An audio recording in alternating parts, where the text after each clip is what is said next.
Hello everyone, perfection ice में आप सभी का स्वागत है। फ्रेंड्स, हम लोग बिहार स्पेशल की रिवीजन सीरीज चला रहे थे और उसके अंतर्गत आज हम लोग देखेंगे कि बिहार का जो भू आकृतिक इतिहास है, भूगर्भिक इतिहास है, वो कैसे बना है। फ्रेंड्स, इस टॉपिक के अंदर कई सारे तरह के डाउट्स होते हैं और उसके पीछे का जो रीज़न होता है वो ये होता है कि हमें इस कॉन्सेप्ट की क्लैरिटी, इस टॉपिक के कॉन्सेप्ट की क्लैरिटी नहीं होती है। ज़्यादातर एस्पिरेंट्स को मैंने देखा है कि वो इसको सिर्फ याद करते जाते हैं। तो आज के लेक्चर के माध्यम से हम लोग समझेंगे कि कैसे और किस प्रकार से इनका निर्माण हुआ है और किन किन अवस्थाओं में इनका निर्माण हुआ है।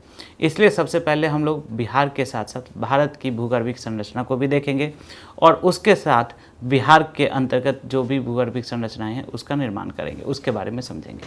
तो शुरू करते हैं आज के लेक्चर को। तो सबसे पहली बात कि भूगर्भिक इतिहास जो है, बिहार का जो भूगर्भिक या भारत का जो भूगर्भिक इतिहास है, इसको दो पार्ट्स में डिवाइड किया जाता है। सबसे पहला, जिसको हम लोग क्या बोलते हैं, प्री कैम्ब्रियन ईरा। और प्री कैम्ब्रियन ईरा जो इयॉन है उसके अंतर्गत प्रोटोजोइक, आर्कियन और हेडियन को हम लोग कौन से ईरा कहते हैं? प्री कैम्ब्रियन ईरा कहते हैं। Pre Cambrian era. और क्यों प्री कैम्ब्रियन ईरा कहते हैं? क्योंकि इसका सबसे लास्ट में जो है वो क्या है, कैम्ब्रियन है। और इसके ऊपर फिर अलग अलग पार्ट्स हैं, उसको देखेंगे। अब समझो जो प्री कैम्ब्रियन ईरा, इसको कहते किसको हैं?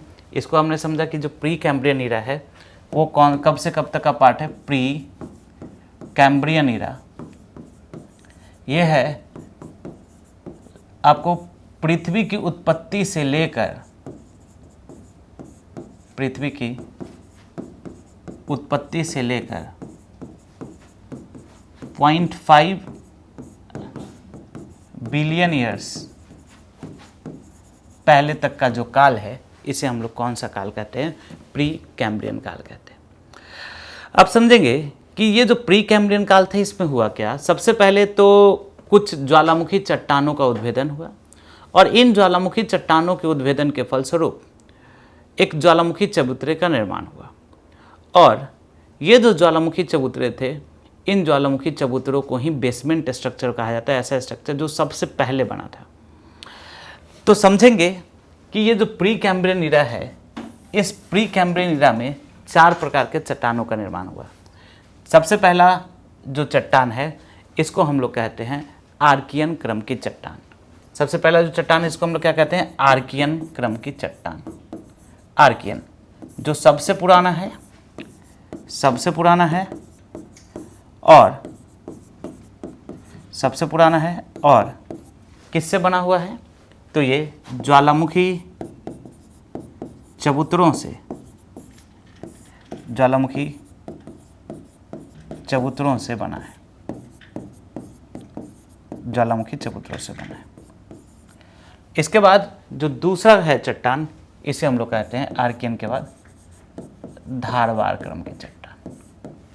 आर्कियन, उसके बाद धारवाड़ क्रम की चट्टान। इसका निर्माण कैसे हुआ है? तो आर्कियन क्रम की चट्टानों के अंदर अपरदन होने से किसका निर्माण हुआ है? धारवाड़ क्रम की चट्टानों का निर्माण हुआ है। फिर जो नेक्स्ट चट्टान है, उसे हम लोग कहते हैं कुडप्पा क्रम की चट्टान।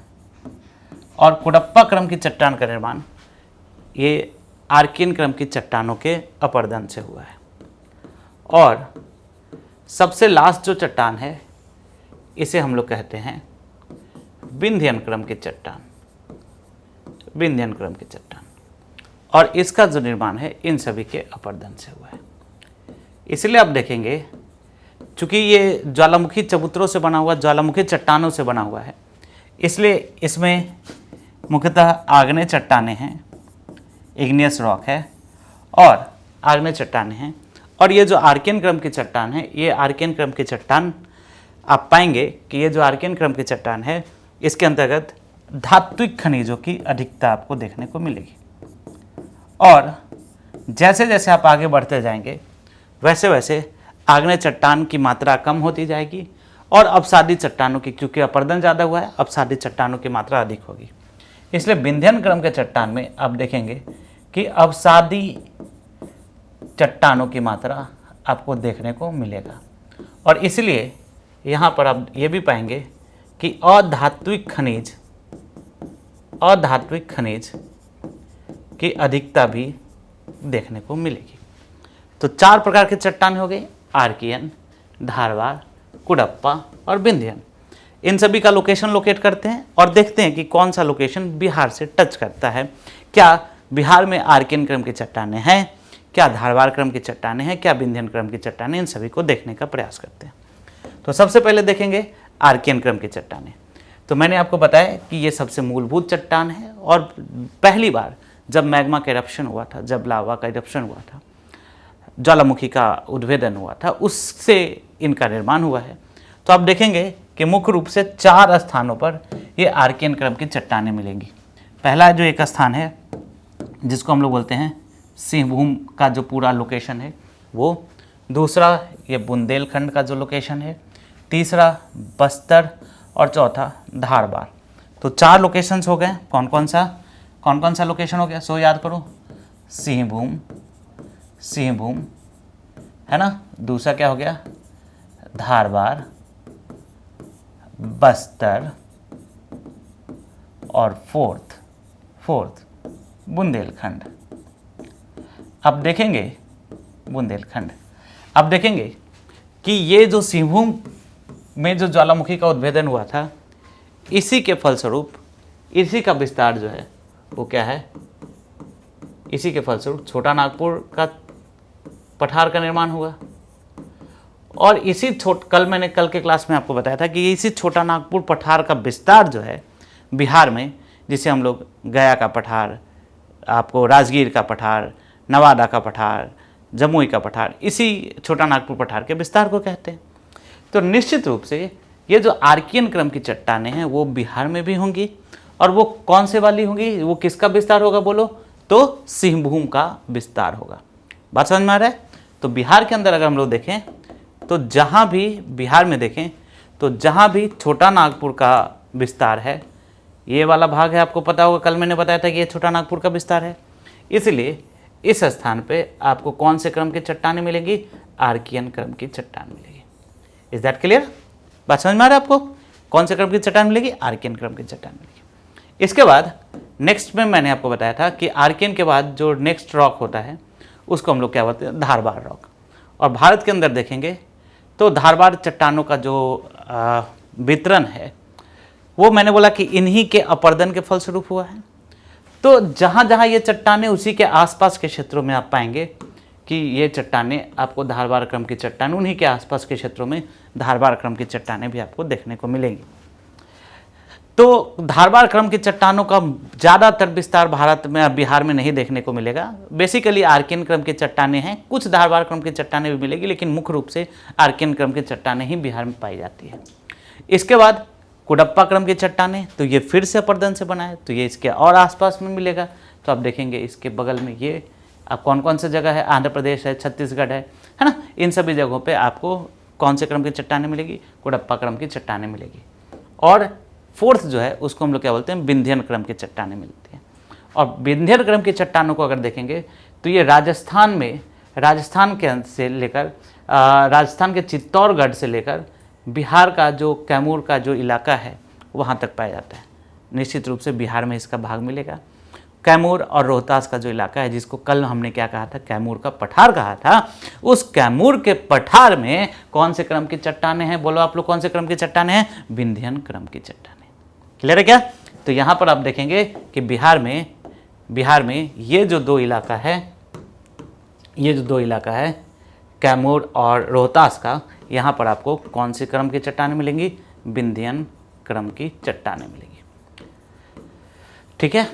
फिर आपको पता होगा कि जैसे जैसे समय गुजरता गया और तृतीयक काल में हिमालय का निर्माण हुआ, टर्शियरी संरचना जिसको कहते हैं।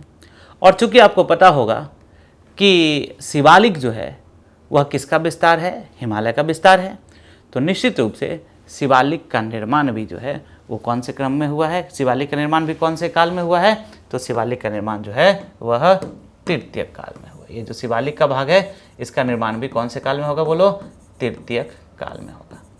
याद रहेगा सभी को, इसका भी निर्माण कौन से काल में होगा, तृतीयक काल में होगा, है ना। तो पहले तो सबसे पहले किसका निर्माण हुआ, सबसे पहले किसका निर्माण हुआ, आर्कियन क्रम के चट्टानों का। उसके बाद किसका निर्माण हुआ, विंध्यन क्रम की चट्टानों का। और फिर तृतीय क्रम की चट्टानों का जो है, तृतीय क्रम की चट्टानों का निर्माण जो है वो कहाँ पे हुआ, शिवालिक हिमालय में हुआ, और हिमालय का ही विस्तार होने का यहाँ पर तृतीय क्रम की चट्टानों का निर्माण। फिर आपको पता होगा कि जो चतुर्थक काल आता है, चतुर्थक कल्प आता है, इस चतुर्थक कल्प के अंतर्गत आपको याद होगा कि मैदान का निर्माण हुआ।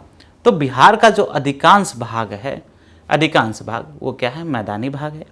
इसलिए बिहार का जो अधिकांश क्षेत्र है, इस अधिकांश क्षेत्र का निर्माण जो है वो कौन से काल में हुआ है, चतुर्थक काल में हुआ है, क्योंकि बिहार का लगभग 96% एरिया जो है वो मैदानी भाग है।